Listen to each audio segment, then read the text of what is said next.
Your music career started in South Africa, right? Professionally, it started from there. And what I mean by professionally is my first recording session was in South Africa. When you came back from South Africa, is it Ozzy that advised you to switch to start writing some of your music in Nyanja? No, it's actually B-Flow. What ended up happening was the music that I had was really not going anywhere. That's when I started listening to an album by a group called Namanje.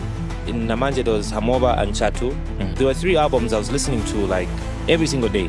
Namanje, I was listening to the General Ozzy album, and then I was just listening to second Chameleon album, if I'm not mistaken. But what do you think as an industry, you guys need to work on in order for you to push more songs out there? African music is growing. I know for a fact Zambian music is probably top 10 of the best African sound. Yes, man.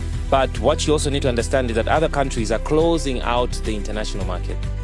There are certain countries that have said, okay, here we're only going to play 90% of our music and 10% of foreign music. We need a lot of corporate backing. The truth of the matter is, so many artists that are making it today, they are being pushed with a really good budget. I need resources, for example, and say, okay, fine, I want to promote my song in 6 countries. Yeah. For me to promote my song in Kenya, I need, for just as an example, $5,000. In Nigeria, I need $10,000. In this, that is the corporate master that we're talking about. Some of the artists that we want to compete with, they are on certain labels, and there's funding for that. So now you've got an artist like Davido who's given $100,000 to promote one song on social media, and then there's Roberto who's got 3 pin. Kwacha. Thank you very much. What inspired Born to Win? My personal life. I said I was going to work on an album that talks about me. It's a personal album and also a reminder that life can throw 1,000 challenges at you, but your determination and goal should be your biggest drive. Are you planning on quitting music anytime soon? I have quit a number of times in the background. You know, like there are days I just feel like, nah, I can't do this anymore. I could literally put out an album tomorrow. It's that easy because we've got music that is ready. Yeah, I even have like 3 music videos that are ready that was supposed to put out in February, and they are on YouTube but hidden. You can't see my hand, so I could show you.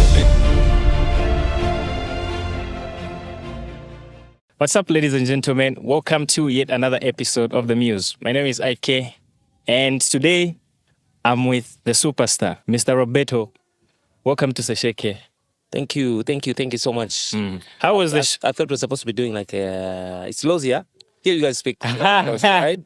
Do you speak Lozi? Nah, but you know, it's always important to teach someone. Okay, let's see. So, what time is this? This is like that's 12:57. 12:56. So this is in the afternoon. So in Lozi, we say Mutoz Chwan.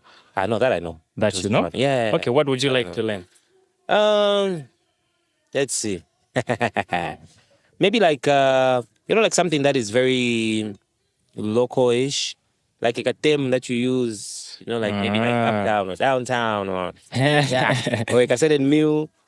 Okay. So when we want to greet someone here, we just say ushap. Ushap. Yes. Ushap. Ushap or kushap. Okay. Then someone will say, sharp, which one for? That's more like, which one for? Okay. Oh yeah, that's like very common. Which one for? Can you say that to someone older, or it's only for the young ones?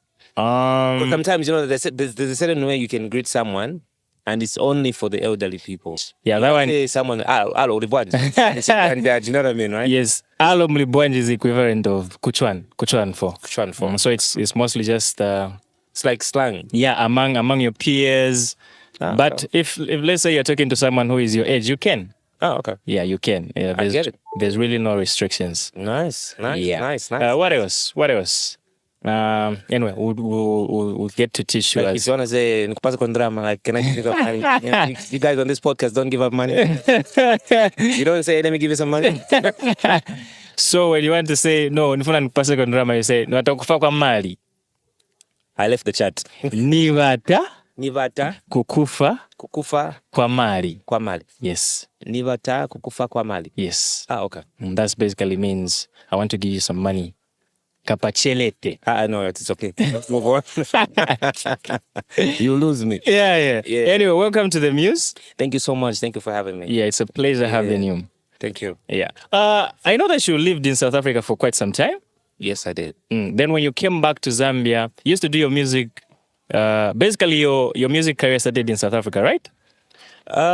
Professionally, yes. Okay. Yeah, professionally it started from there. And what I mean by professionally is my first recording session was in South Africa. But the first time I actually started writing down music was whilst I was still here in Zambia. I was in grade 5 when I started collecting music. Yeah, so when I was in grade 5, I used to buy cassettes. So what my sister used to do is that every week she would give us a task, to buy and sell stuff. So what used to be my pay, I used to go and buy cassettes. I see. So I had a pretty huge collection of cassettes. Yeah, so by grade 6, I picked up the art of writing after I saw General Ozzy and his friends writing music. By grade 7, I started improving it. By grade 8, it was full throttle. I was a club DJ when I was in grade 8 up to grade 9. Okay. Yeah, I used to play for a club in Kabwe called K's Nightclub in grade 8 and grade 9. I used to run away from home. Just to go and play some music. Just to go and play music. For me, it wasn't even about playing music for the people. It's the fact that I was somewhere where I could really just listen to music, like different songs and that sort of thing. So music has been a part of me for a while. Such that by the time I was in grade 11, when I recorded my first song, it was in South Africa. Okay. So yeah, you can imagine from like grade 5, grade 6, grade 7, everything started here. But professionally, started in South Africa. Okay, so for you growing up, it wasn't like other African homes where, as a kid, you're trying to chase your talent and your parents are like, no, usachite hivyo, vizako unangira time, things like that. Well, it's not like my mom said, yeah, go ahead, go and do your thing. Like I said, we used to run away. Okay. So I would only run away like on a Saturday because I would fear that my mom would whoop me. Do you know what I mean? On Sunday. So what I would do is that when I go to the club, I would make sure I'm at the club up to about 05, 06. And then, because my mom was the church secretary. Okay. So she had to go to church much, much earlier. So you find by 7, she's at church already, before the 8 hours service. So I would wait. I'll just be standing by the corner. The minute I see her going, that's when I go home, take a bath, and then I make sure I meet her when she's at church with people. So the first time she sees me, she doesn't shout at me because then I'll just be standing there when she's with people. Because I knew she was not the type of person that would shout at any of us in front of people. She would do it privately. Yeah. So to quench that kafire, I used to meet her in front of people on a Sunday at church. So yeah, but it didn't last long. She eventually found out. Oh, she knew. What happened when she did? The thing is, I realized that if I'd continued on that path, I was going to mess up my grade 9 exams. So when I started failing some simple tests in class, I was like, no. This is the reason why. This is not right. So that's how I stopped. So I stopped being a club DJ just so I can concentrate on my grade 9 exams. And I pretty much just did it for like a year, like a year and a half. And the likes, yeah. But like with parents, at some point they understand this is something that you want to do. And as of today, I think my mom I meet people say, no, I'm your biggest fan. I'm like, have you made my mad? When people go visiting at home, she wants to play my albums, this and that. So yeah, she's so supportive. No, that's great. That not a lot of people grew up following their dreams. So it's good that you started yours at a very, very, very young age. Very young age, yeah. My initial question was, when you came back from South Africa, you used to do most of your music in English. Yes. But when you came back here, is it Ozzy that advised you to switch to start writing some of your music in Nyanja? No. It's actually B-Flow. B-Flow. B-Flow. So at that time, I think B-Flow was still in high school. You're still in high school. And then he used to come home with his friends. I think about 5 of them, if I'm not mistaken. They would come home. And so he asked me if I could manage him. So at that point, I used to manage B-Flow. And then what ended up happening was the music that I had was really not going anywhere. You know what I mean? So then he was like, why don't you try switching it up and sing in Nyanja or Bemba? And so that's when I started listening to an album by a group called Namanje. In Namanje, there was Hamoba and Chatu. So there were 3 albums I was listening to like every single day. Namanje, I was listening to the General Ozzy album, and then I was just listening to, I think that was the second Chameleon album, if I'm not mistaken. Okay. Yeah, I think it was the second or the first one, I can't remember. So these 3 albums pretty much shaped me and how I wanted to fit into the Zambian music space. But more importantly, the Namanje album for me was like, yeah, the icing on the cake. Okay. Yeah. Yeah. So why do you think a lot of Zambian artists that sing in English they find it so hard to have that relevance? An example I can give is Scott and Michael Brown. I don't know if you are aware of these guys. Yeah. Their music is very good. I listen to most of their songs. Why do you think it's very difficult for the Zambian setup for people to actually start listening to our own Zambian artists that are using English? Because it doesn't make sense. They would listen to someone who sings English from the US, but True. when a Zambian does it, it becomes a bit. I don't know if I'm the perfect person to really give like a definite answer to that, because I want to believe everybody's got their own preference, the choice of music they want to listen to. But I do know that we have a lot of talented artists here. Yeah. Artists that can sing in English, they can sing in Nyanja or Bemba and different other languages. Others can actually do both, English and the local language. For me, what I realized was that if I had continued singing in English, I felt I would not have the space or a place in the music industry. I would always be considered Ozzy's young brother. So I had to find my way into the music industry space, and that was by me tapping into what was trending then. Right now, the dynamics have changed a little bit because we have artists that, will still produce music in English, but it's really about how do you appeal to the local market, because what we are consuming is a lot of Nyanja Bemba music. And when it comes to anybody else singing in English, it has to be a foreign artist. Yeah. So you'll be surprised. You may find a Zambian artist who is based overseas will also find it hard to tap into the local market, even if they're singing in English. But they're Zambian, So you look at all those things and you try and weigh and see, okay, how do I tap in? Yeah. That's when you notice sometimes someone will start singing in Nyanja, or they'll add a bit of Nyanja on like a chorus, because you want to tap into that space. You want to make sure that people understand. Exactly. So I also think that the mass community of people that consume our music and demand for it, maybe English is not their first preference. You understand? I'm using the word maybe. Okay? Yeah. I'm using the word maybe because I can guarantee you right now, if you went to different places and you put a Roberto song sung in English, yeah, people will be like, oh, it's Roberto. But if they didn't know it was me, they'll probably just be standing and thinking, okay, yeah. So it's important for artists to also be able to evolve, tap into the local market, appeal to the local people, and then also bring in the element of what you're also good at, which is either singing or rapping in English. I don't think Zambians have got a problem with anyone that sings or raps in English. I don't think they have a problem. Maybe it's a situation like, is the music appealing to me as someone who doesn't speak proper English? Yeah. Because there are people out there who understand English, but maybe they don't speak it properly. So when they hear a song, it's in English, let me listen to Beyonce. Jumbo. No, that's the one.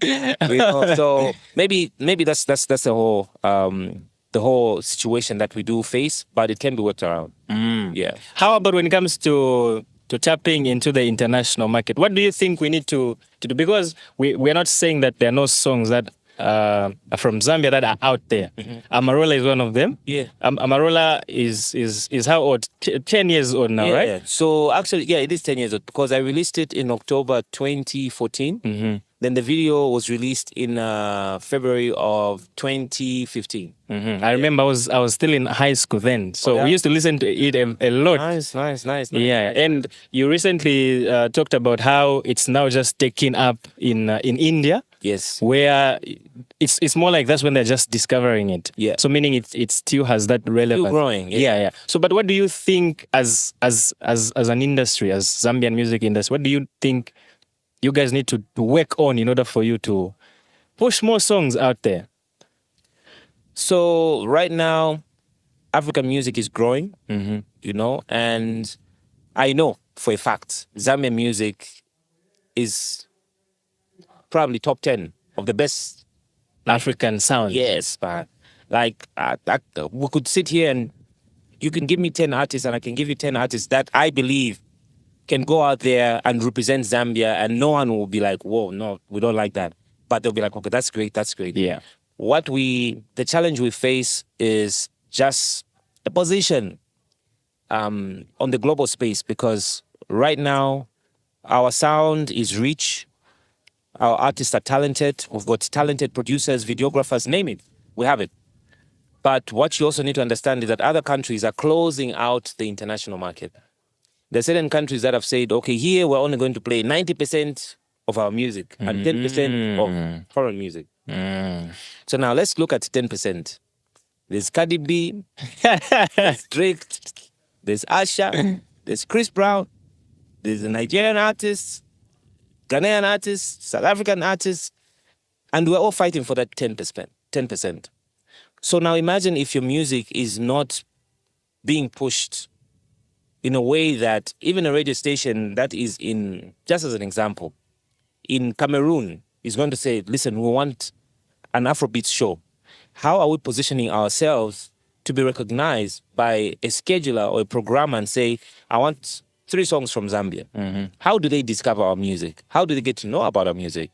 And that's why you hear a lot of us that have traveled and seen what happens saying, we need a lot of corporate backing. When we say we need corporate backing, we're not saying, no. The truth of the matter is, so many artists that are making it today, they are being pushed with a really good budget, from social media to radio to TV, including online magazines. Believe me, there are people that love reading. You might not be a book fan, but there are people out there that love reading. A lot. You understand, right? Yeah. That's how come you notice there's still Billboard magazine, is this, that magazine. There are people that love to read, but we're not positioning ourselves to be recognized like that. So when we say that we need support, that's what we need. What we mean is, I need resources, for example, and say, okay, fine, I want to promote my song in 6 countries. Yeah. For me to promote my song in Kenya, I need, for just as an example, $5,000. In Nigeria, I need $10,000. In this. That is the corporate master that we're talking about. So some of the artists that we want to compete with, they're on certain labels, and there's funding for that.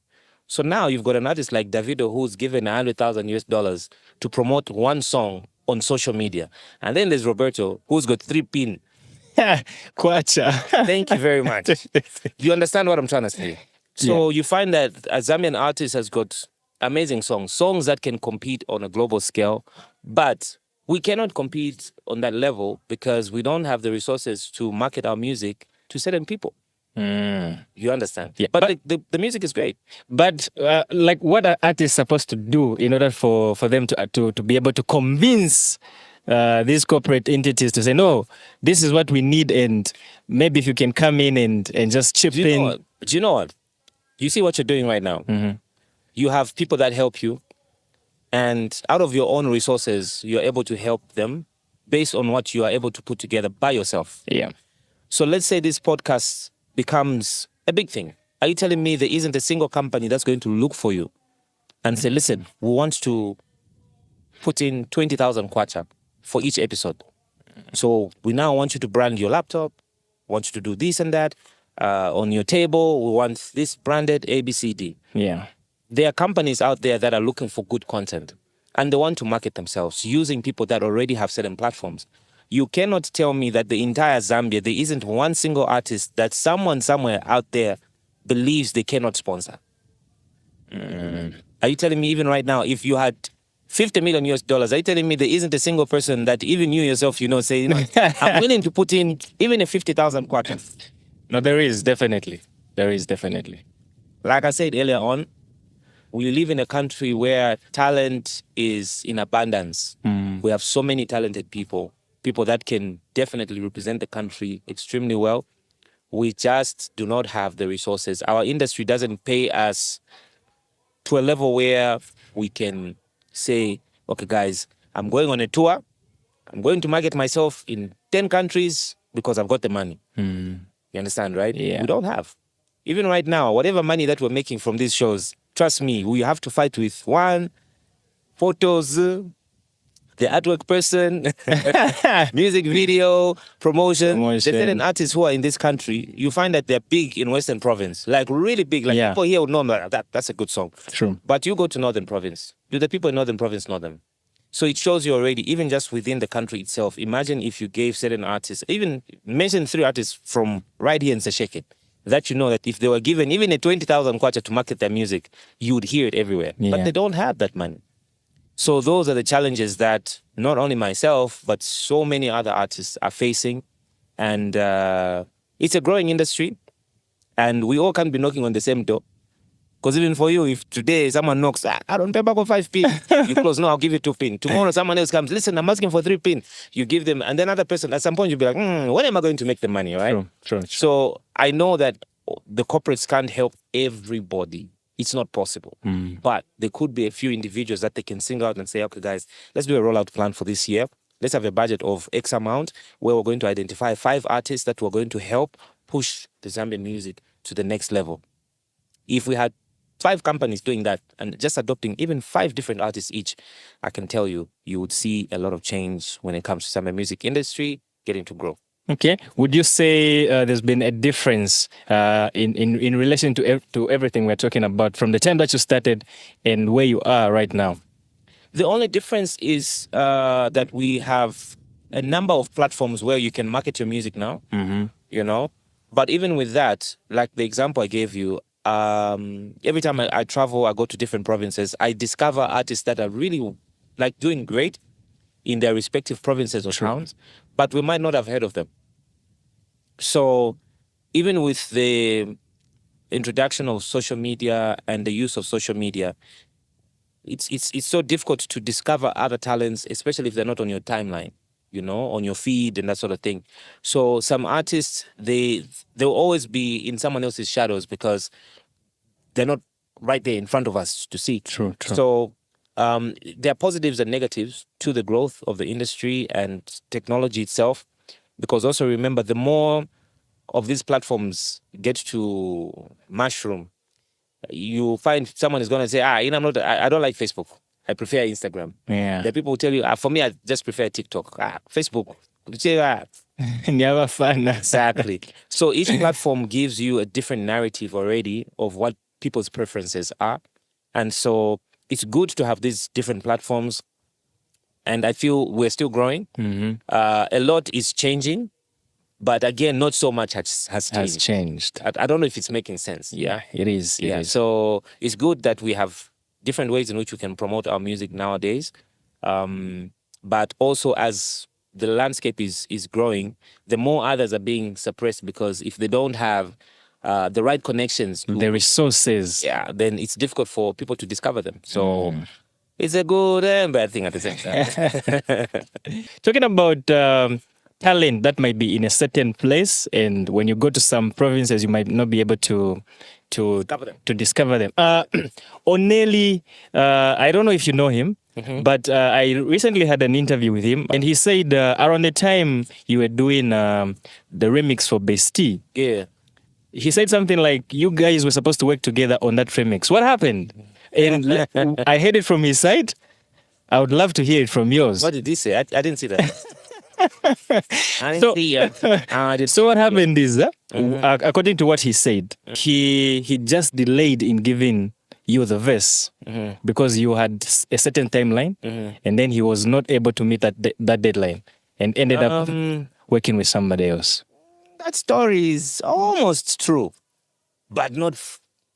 Tell us what happened. So the thing is, I've got this thing where when I have a certain song and I see that it's really doing well, I always feel like it's important for me to also recognize other people that are extremely talented and let the song grow with them as well. You know, it's something that a lot of people, they never gave me such an opportunity. And not to say that the people that I want to bring onto that song are not doing well, wherever it is where they are. But for me, it's about recognizing great talent. So the idea was to have 2 artists on Bestie. because on the Poverty song, I featured Tiger Tonka, who was representing Southern Province. And I felt it would be great for me to connect with an artist from Western Province. And it was for me to connect Zambia on a song. Like Through a song. Yeah, via music. Let people who are in Northern or Eastern get to know about, for example, an artist like Onelli. And what ended up happening was we had I think a timeline of about 2 weeks. And the reason it was 2 weeks is because after Bastille, we were supposed to release another song. So we were trying to release the remix before the... Yeah, because we only had like a month in which we needed to release a song called Dear Phone. So looking at the timeline that we had, Blood Kid traveled from the Copper Belt to Lusaka, and we recorded, I think we started recording like around 02, 03, somewhere there. By 5, wherever we were done. Yeah, so we had Blood Kid's verse in, and I think Onelli was in Lusaka at some point. Yeah. Yeah, so you were supposed to come through to the studio, but I was informed to say there was an emergency and had to travel to Western Province. So I said, okay, cool. Can you still record when you're in? Yeah. So I'm not so sure what exactly happened, but he did mention, say, listen, I've been unable to do this. Do we still have some time? So because of the fact that we didn't have enough time, that's the only reason he didn't make it onto the song. Okay. So there was nothing like, no, let's forget him. Yeah, it was just really just an issue of time. Right. But what we did discuss was I would still love to work with him on another project. Yeah, that was actually going to be my next question. Like, have you listened to some of his music? Yeah, I mean, for me to actually want to have him on a song is because I've been, keeping tabs on what he was working on and that sort of thing. And also do bear in mind that I feel Western Province has got a lot of talented artists. And it's up to people like myself to really also try and, give the brothers and sisters an opportunity to be seen on some of my platforms. Again, it's not like I'm saying I'm promoting them. No. For me, it's recognizing fellow artists who are really talented and, just letting people see them and know them a little more because they deserve that. Yeah. True. You have a lot of hit songs. Thank you. From Amarula, Good Woman, Eponava, Bestie, Poverty. Continue. just to mention those. No, please, no. Continue. Go on, yes.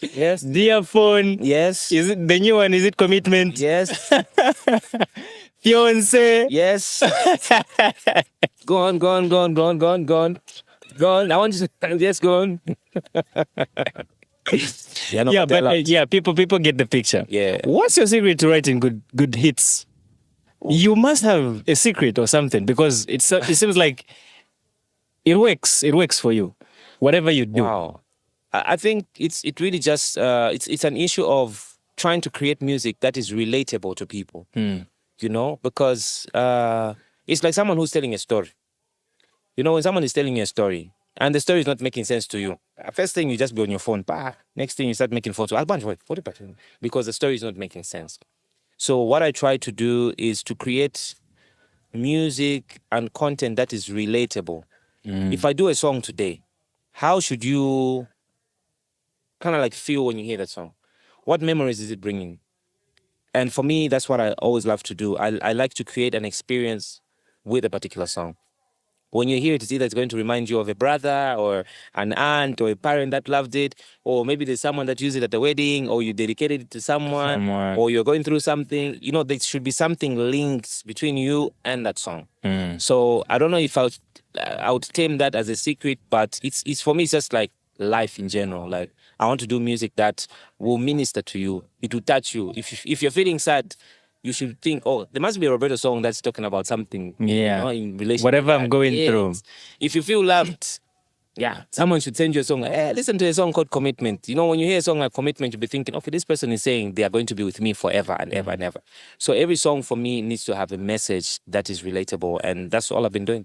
Yeah. Amazing. Thank you. Amazing. On top of being a successful musical artist, you emphasize much on monetizing your content, whatever it is. Especially for you, it's your music, your craft, making sure that at least it's giving you something.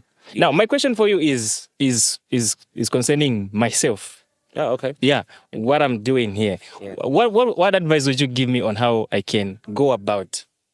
Give me the equipment. Let me use it. Then I can come back and advise you. Just give me everything here. Then after 1 year, I'll let you know. If I'm a successful podcaster, then I'll come In back a year? and continue. Truthfully speaking, I was just joking, by the way. Yeah. The podcast space has become one that a lot of people are venturing into, and I see a lot of people getting to vlog and use social media in a way that it can bring them something in return. So in your case, I'm happy to know that you are doing this and you've been doing this with a number of notable people, that come to Western, the yeah. Western province. And it would be great to see, this particular podcast grow and become big. But like you rightfully put it, monetization is very important. So we do have a challenge here in Zambia with monetizing certain platforms. So for example, YouTube and Facebook.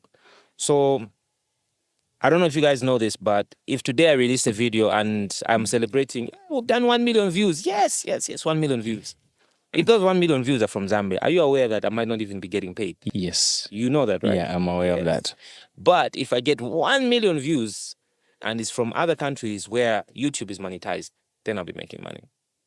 So there are certain intricate details that a lot of podcasters also need to know and understand before you venture into this business. Yeah. You're passionate about it, but at some point it can actually help sustain the business and your personal life.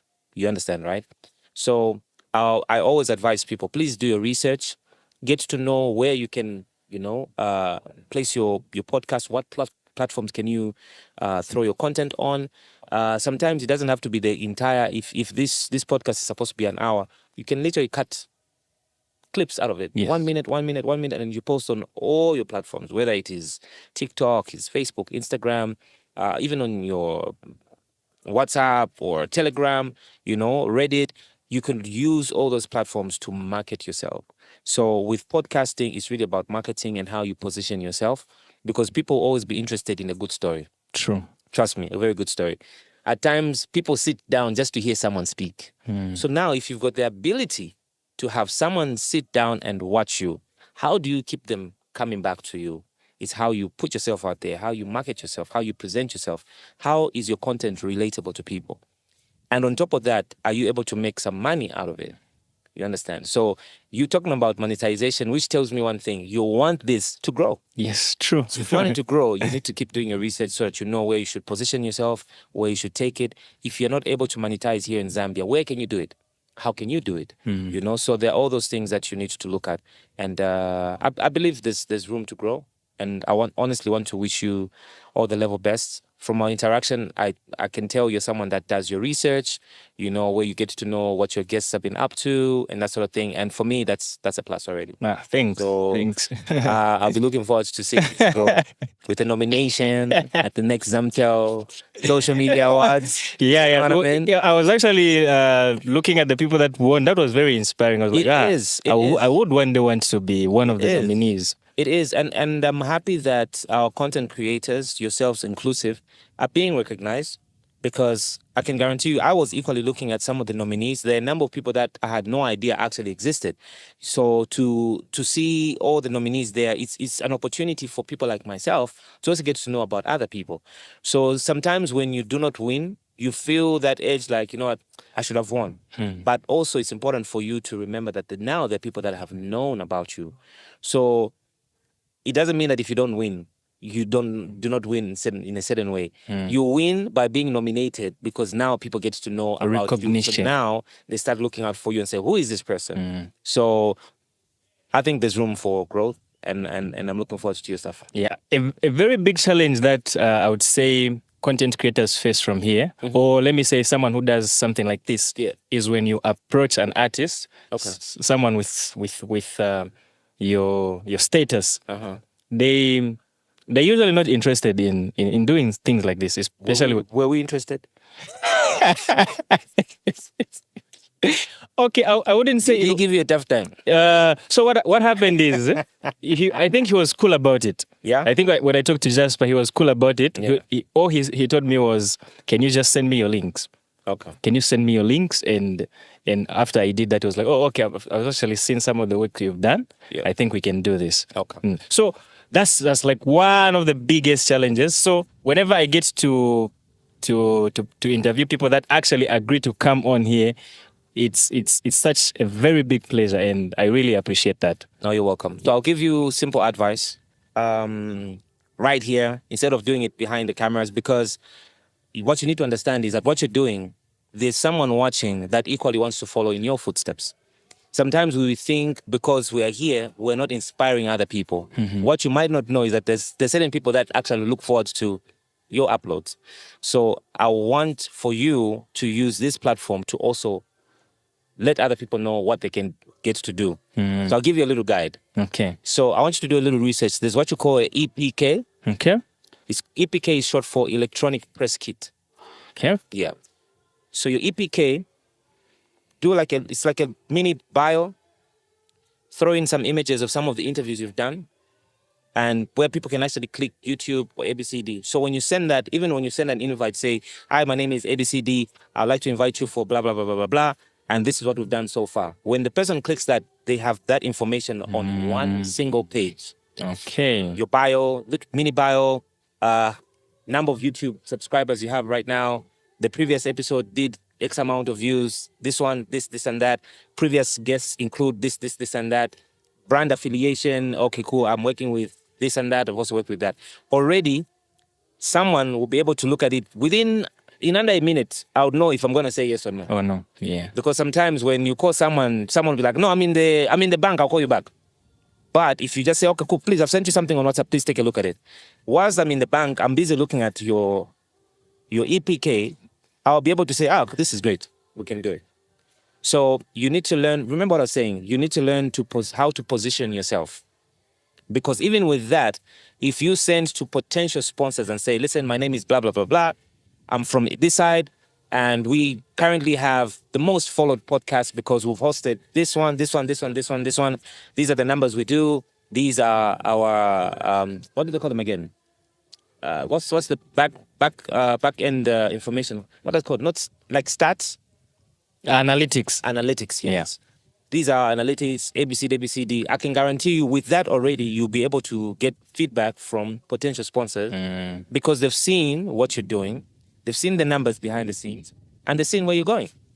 So that way it helps you, or rather it helps position you in a way that someone in under a minute will be able to understand exactly what you're doing. Because sometimes they know my name is, so I've got a podcast. Yeah. And we are currently looking at putting Roberto on it. Someone's going to ask, "Okay, cool. So what numbers are you looking at?" Yeah, because the other one we did like 2K. Okay, you did 2K. And then the other one, before you realize it, someone's going to say, "Okay, listen, I'll call you back." And there's a potential that you've lost. Yeah, they'll never someone call back. that was supposed to be on your show. So prepare that. Make sure you send it to other artists. If you know someone is coming, send it to the management. By the time they're getting here, they know who you are, the name of the podcast, this and that, and it makes life easy. Yeah. Incredible. Thank you very much. I'll do my research and I'll try by all means to put everything in place. Not a problem. Just get a very good graphics designer that will help you just, do stuff for you, reinvent yourself.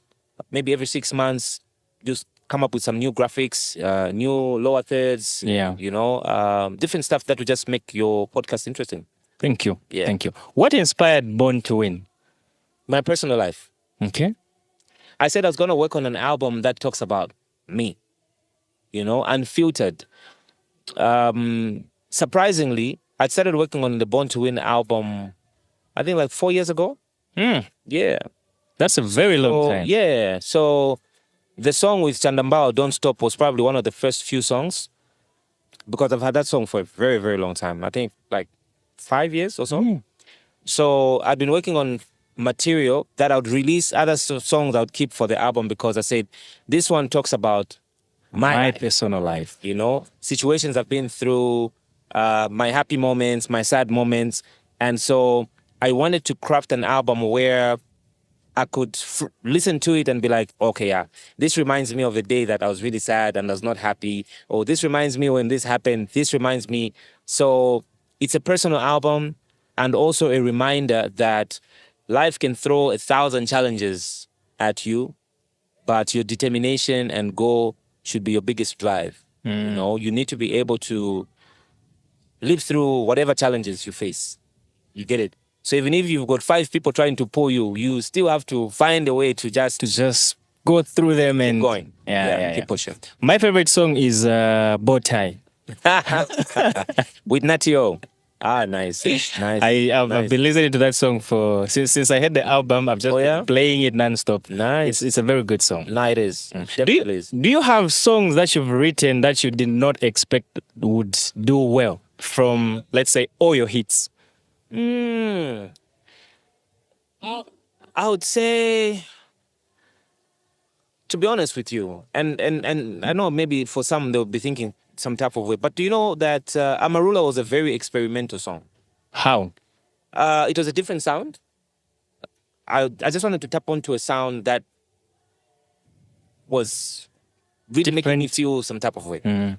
And so I was just trying out different things. That's how come when you listen to this dancehall, there's R&B, there's what, I would switch because I was sitting there thinking, okay, what am I going to put next?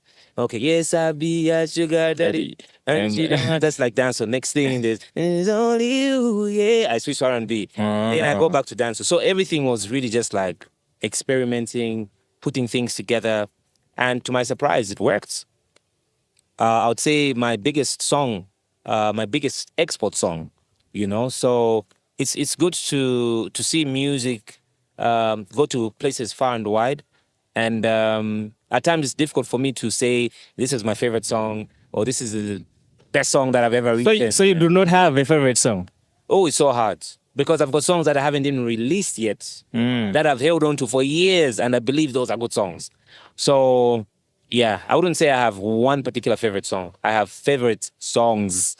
I could literally put like a double CD or a double album. Like these are my favorite Roberto songs. So how many songs are you currently holding on to? That you haven't released? More than 300. Yeah. And are you planning on releasing them anytime soon? Yeah. Well, the thing is, right now we've noticed like in a year we'll probably release just about maximum 5 songs. So, I'm looking at another 5 years to come with 5 songs in each year, and I'm not so sure if I'm going to release an album in these 5 years.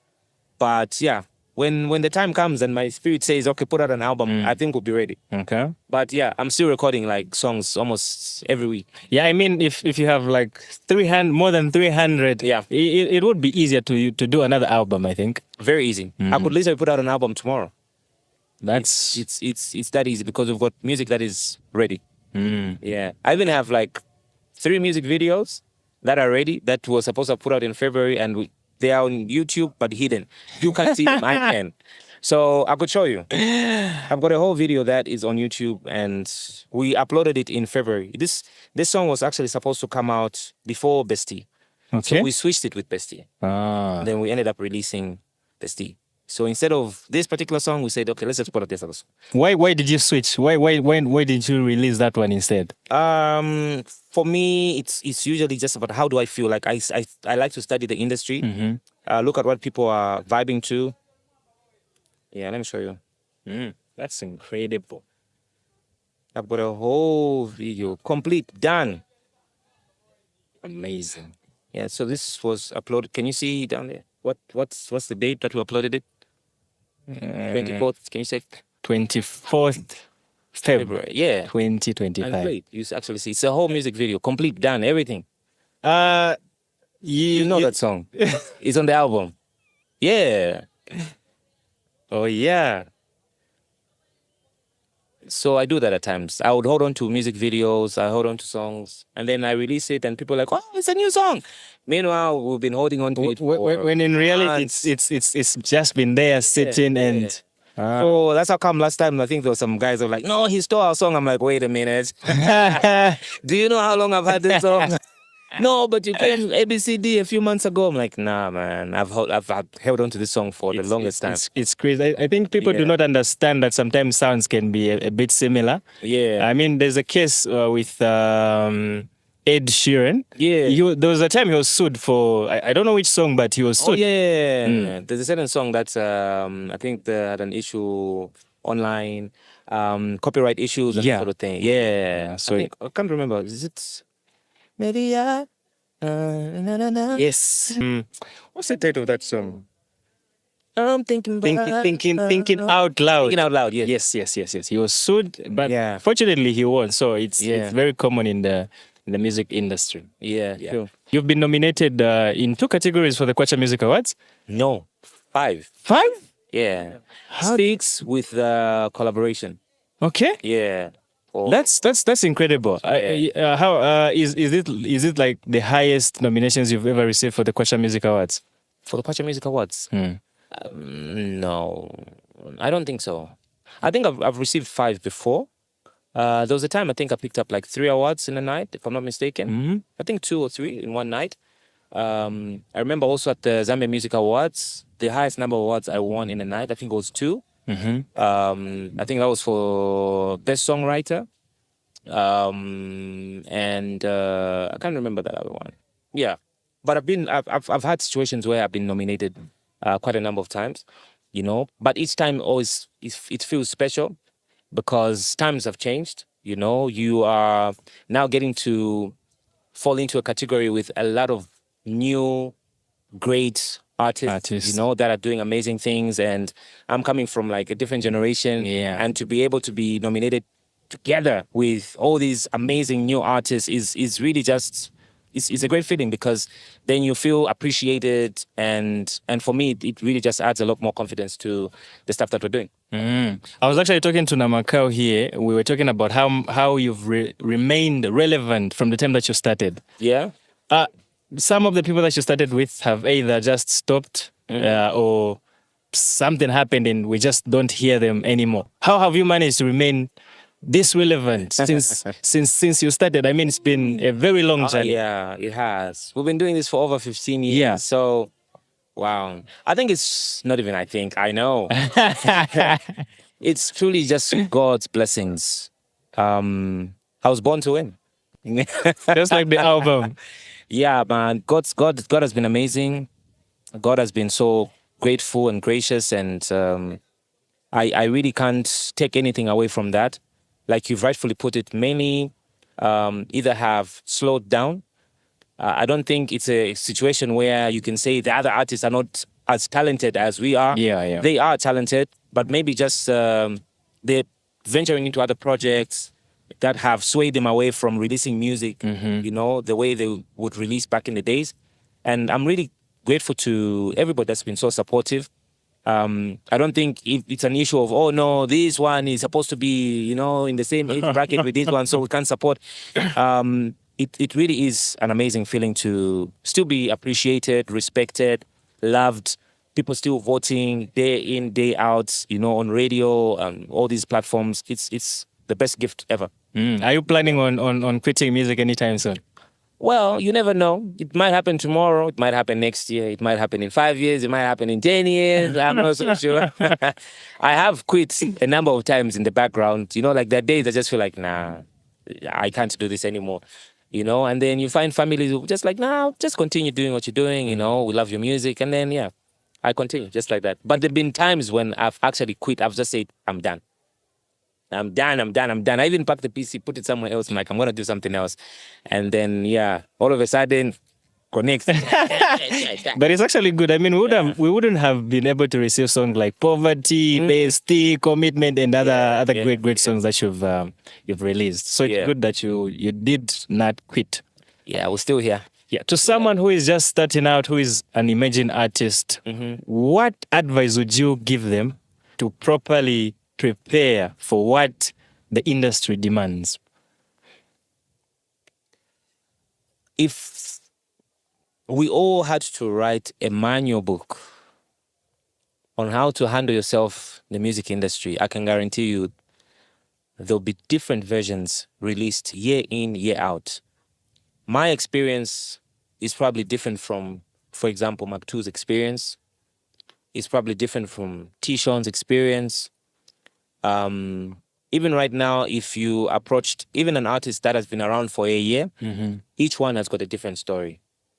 So the best thing I can get to do is generalize, because what I may have been privileged with, you might not be able to have those privileges. Yeah. For me, it was a bit difficult because then I was starting up in the shadows of my brother. I had to prove myself twice as much as anybody else. Because everybody just kept on calling you Ozzy's brother. Exactly. So even before I was heard, people thought I'll probably sound like Ozzy. Ozzy. You understand? So my hassle was double the hassle that any other person would have, because I had to prove myself, say, listen, this is him, this is me. You get my point? Yeah. So my version of the story and my hassle could be different to what your hassle could be if you decided to start music now. But the truth of the matter is, you cannot take away the fact that nothing can beat hard work. Sometimes people just hear, no, you just need to work hard. Yeah, working hard means a lot of sacrifices. I personally used to go week in and week out dropping CDs. Back in the days on dropping CDs, I used to have like what we'd call phases. Phase 1, we do Matero, we do whatever it is. Phase 2, we're in Chawama, we're this side. And we'll do that for 1 month, 2 months. If I go to a certain club, I give you a CD, I would literally sit and wait for you to play the song. Whether it's 1 hour, I would wait. You wouldn't leave. I wouldn't leave. You get my point? Yeah. So when you say work hard, it's sacrifices like that, where you go from club to club, dropping music. You do it this week, the following week, you do it again. The week after, you do it again. So working hard doesn't stop at you just saying, okay, cool, we've got a final mix. Now it's done. Let me send it to this one and that one. Then let me wait for the song to blow up. Every step requires you to do something. The recording is working hard. The mastering is working hard. Distribution, working hard. Promoting it, working hard. And after that, if the song becomes big, you need to now start working hard. Image, videos, promotion. So it's constant work after work after work. So when you hear someone says you need to work hard, trust me, that working hard, they've just summarized it. But look at every stage and understand what needs to be done. And once you have that sorted out, you know what to do every time. Because once you know your cycle, and if it doesn't work, you know, say, okay, cool, maybe there we didn't do well. So let's improve on that. Let's improve on that. You get my point? Yeah. So like I said, everybody's got a version of how they came up and how they've done what they've done. But again, nothing beats hard work. Hard work will get you places. I'm sure someone is going to use this advice. Of course. Myself included. Yeah. You have your own camera that you use to record your own videos. Yeah. Why did you decide to buy your own equipment? I mean, there's a lot of people in the industry that I'm sure are capable of shooting the quality of the work you would require. I'll give you this very simple, basic example. If today you are living in your parents' house and then you decide to move to your own house, it doesn't mean that what your parents have done is meaningless, it's worthless. It's growth. It's responsibility. And for me, my experience was every time I travel to different countries, I would pay over like equivalent of maybe 10,000 kwacha just to hire one camera for one music video. Yeah.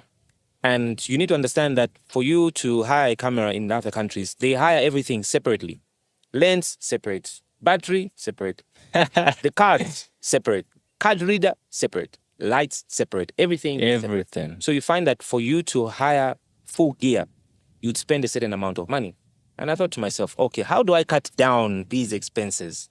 Let me get a camera similar to what I'm using when I travel. Yeah. And for me, it was really about cutting down on costs, but also creating a business opportunity for myself, for other creatives that might not have that type of camera. And so how do we then make it easy for people here in Zambia to equally access cameras that we use when we're in other countries, so that the content is rich, it's good. We can, if there are only 2 videos from Zambia that are being submitted on a certain TV station, but then now that we have this gear, we can now submit 10. It makes it easy for us to put Zambia on a certain level. So it wasn't really to say, no, but there are people that are creative, the ABCD. No. It was really about enhancing growth for myself, number one, and business opportunity for myself as well. As we are winding up, Yeah. You and Rough Kid used to be neighbors, right? Yeah. Around the time you were writing, is it Good Woman? Yes. You would sometimes try not to be as loud when you're recording so that he doesn't end up He's a very telling. nosy neighbor. How come you guys never worked? I don't think you have a song together, do you? Do. You do? Yeah, I try to look for... We do. So Rough Kid and I recorded quite a number of songs. Mhm. I think about 3. I don't know if you released any of those songs. I will tell you now, there's actually a song that me and him are working on. I think he's planning some releases, if not December or next year. Let me not reveal his plans. But what I do know is that he's been working on some projects, and there's a project that we're working on together. Yeah, he was my neighbor, and I think we were in the same. We used to use the same gates to enter for a year. Okay. Yeah, so if I'm coming back from my shenanigans and whatever it is, if the gate is locked, I know it's him. He's locked. Segura gate. You know that kind of thing where like you have to pass your hand somewhere. Just Yeah. you can't reach because the foot lock. So you call him, bro, can you please open for me? So he was my neighbor for over a year. And the time I was recording Salaula, me and him were neighbors. He had heard the entire recording. The time I was recording Good Woman, I remember it was a Sunday because we were just at home, we were chilling. And I recorded that song on a Sunday. I remember very well, it was a Sunday. Because there was a game that was supposed to be playing later on. I think there was Arsenal that was playing around 17:30 or 18. So I wanted to quickly finish working on the song so I can watch the game. So I remember I recorded that song on a Sunday. And we had some pretty cool moments where we talked about the industry, what we wanted to do, how we wanted to grow. Because I found Rough Kid in the industry. In the game, You know, I found him in the game. He had been working with amazing artists like Mainza, Joe Chivangu, MC Wabuino, and he used to travel with my brother a lot. So there was a lot of stuff that we kind of like talked about, and stuff that also helped me just get to understand the industry a little better. So we still talk. Okay. Yeah. Okay. One would have thought you guys don't talk because you called him out for going around telling people that. Yeah, we had our fallout at some point because he felt I wasn't helping him enough. He felt I wasn't helping him enough. But the truth of the matter is, I think at some point when he had the opportunity to meet the people that I was meeting, he then realized not even he had a say in what could be done for me. When you are recommending somebody, if I'm going to say, listen, this company, they're hiring people, I can give you a contact of a person to go and see. But if you're in front of 5 people whilst they're interviewing you and they believe maybe you're not good enough for the job, I'm not the one who told them to stay or not. You understand, right? Even if I help you get to that chair to sit in front of people, what you say and do is you and those people. Yeah. So I don't have a say in what other people may think. So he thought I had a say in a lot that was happening when in actual essence, in fact, I had no say whatsoever. So when this channel says, okay, listen, we can't play this video because of ABCD, it's not me. Even if I go there and try and convince the person who you're talking to, that person also has to talk to several other people. You understand? So at some point, I think he realized like, you know what, I misunderstood and thought you could actually do more because I couldn't do more at that point because I already done my part, just like linking this one to that one. But even the person that I linked them up to, they didn't have a say on what would be said afterwards. Okay. Yeah. This was such an amazing interaction. Yep. Thank you very much for coming on the Muse. Not a problem. Before we finish up, can you give us 5 of your best songs, your favorite songs? 5 of your favorite songs. Come back with that question again.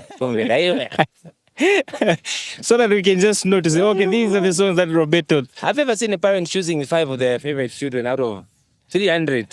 I think in as much as they wouldn't say it, they might have. Maybe if you say the past 3 years, what have been some of my favorite releases, or maybe 2 years, there maybe I can. But to say my favorite 5, I'll be leaving out a number of good songs. Okay. But maybe the past 2 years, I would say some of my favorite releases. Number 1, I would say Casanova featuring Zambian. I tend to record songs that talk about something totally different to what I'm experiencing and going through. Yeah. So I've come to understand I write my best love songs when I'm hurt.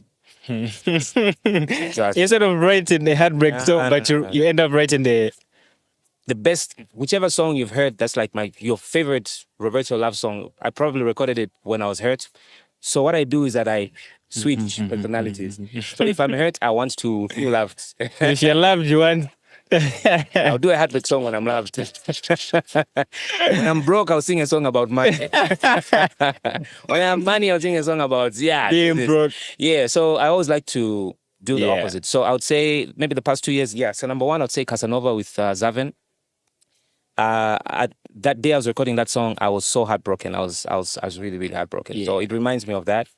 I would say number two, Bestie, of course. Number three, there's a song called Blessings, the same song that I showed you. Yes. Oh, Nice song. yeah. Sometimes I stop the car somewhere just to dance. Oh man, You have to be able to do that to your own craft. You, Casanova, Bestie, Blessings. Number four, Commitments.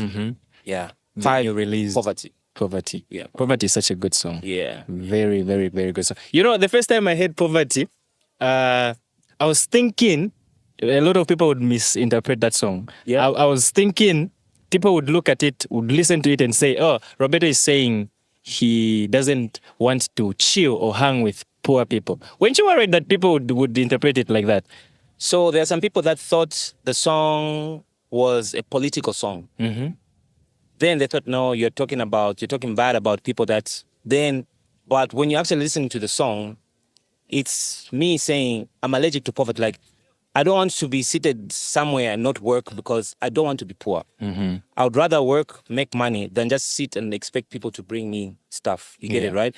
And so it's a song that is meant to inspire you to work hard, because when you work hard, you're able to not only help yourself, you're able to help your family and people around you, people close to you. And that's why I mentioned different people in that song, because these people have created employment opportunities for so many other people that are also paying other people who are feeding other people. Yeah. So the song is an inspiration to so many people to just simply work hard, and you need to be able to shake off the element of poverty. Like, if you feel like but you're becoming lazy, work hard, like go out there, hustle, do this and do that. So basically that's what the song is about. It's like a hustler's anthem. Yeah. I see. Well, thank you very much again. Yibo. Hope to see you very soon in Sesheke. Thank you so much. And hope to see you work with an artist from Western Province. I would love to see that. I love to. I have worked with an artist from Western Province. Brio. Oh yeah. Yeah, there's a song that we did together. It's called Monica. It's out. Please do check it out. And I'm always open to working with different artists from different provinces. And definitely I love what the guys here are doing. Wild Coast, Oneli, Ozone, different artists that I think are doing incredible things. I'm also getting to know about some of the new artists that are emerging now. Yeah. Because every 2-3 months, true. So looking forward to seeing what's coming out of Western Province. All right. Yeah. Ladies and gentlemen, that was me and the superstar Roberto. Until next time, we'll see you around. Peace.